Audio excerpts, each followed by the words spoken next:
পশ্চিমা বিশ্ব প্রতিনিয়ত গাজায় যুদ্ধ বন্ধ নিয়ে আশার আলো দেখালেও সমান্তরালে কেবলই জোরদার হচ্ছে ইসরায়েলি আগ্রাসন। প্রতি মুহূর্তে গাজার কোনো না কোনো কোণে ধূলিসাৎ হচ্ছে ভবন, প্রাণ হারাচ্ছে অসহায় মানুষ। এর মধ্যেই গাজায় স্থল অভিযানের পরিকল্পনা পুরো দমে শুরুর কথা জানিয়েছে ইসরায়েলি প্রতিরক্ষা বাহিনী IDF। স্থল অভিযানেরই মূল পর্ব কয়েক মাসব্যাপী চলতে পারে বলে এক বিবৃতিতে জানায় ইসরায়েল। দখলদার বাহিনীর বর্বরতায় অবরুদ্ধ অঞ্চলটিতে একদিনেই হারিয়ে গেছে শতাধিক প্রাণ। জীবন বাঁচাতে দলে দলে উত্তরাঞ্চল ছাড়ছেন গাজার বাসিন্দারা। গাজা সিটি ছেড়ে যেতে বাসিন্দাদের জন্য অস্থায়ীভাবে 48 ঘন্টার জন্য একটি রাস্তা খুলে দিয়েছে ইসরায়েল।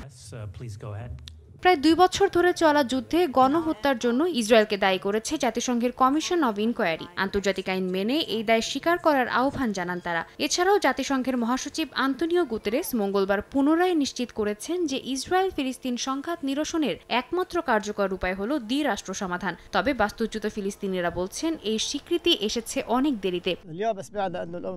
জাতিসংঘকে যত তাড়াতাড়ি সম্ভব আমাদের পাশে দাঁড়িয়ে যুদ্ধ বন্ধ করতে হবে। কোনো শর্ত ছাড়াই এই ন্যাক্কারজনক কর্মকাণ্ডের ইতি টানতে হবে।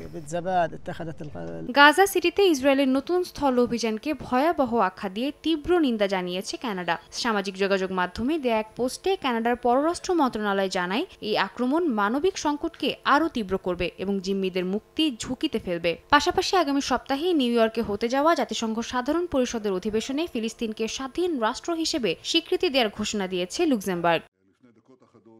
এদিকে আন্তর্জাতিক চাপ সামলেও টিকে থাকতে সক্ষম হবে এমন একটি স্বনির্ভর অস্ত্রশিল্প গড়ে তোলার ঘোষণা দিয়েছেন ইসরায়েলি প্রধানমন্ত্রী বিনিয়ামিন নেতানিয়াহু। এছাড়াও জাতিসংঘ সাধারণ পরিষদে ভাষণ দেওয়ার পর আগামী 2 সপ্তাহের মধ্যে প্রেসিডেন্ট ডোনাল্ড ট্রাম্পের আমন্ত্রণে ওয়াশিংটন সফরে যাওয়ার কথা জানান তিনি। সাদিয়া তাসনিম, সময় সংবাদ।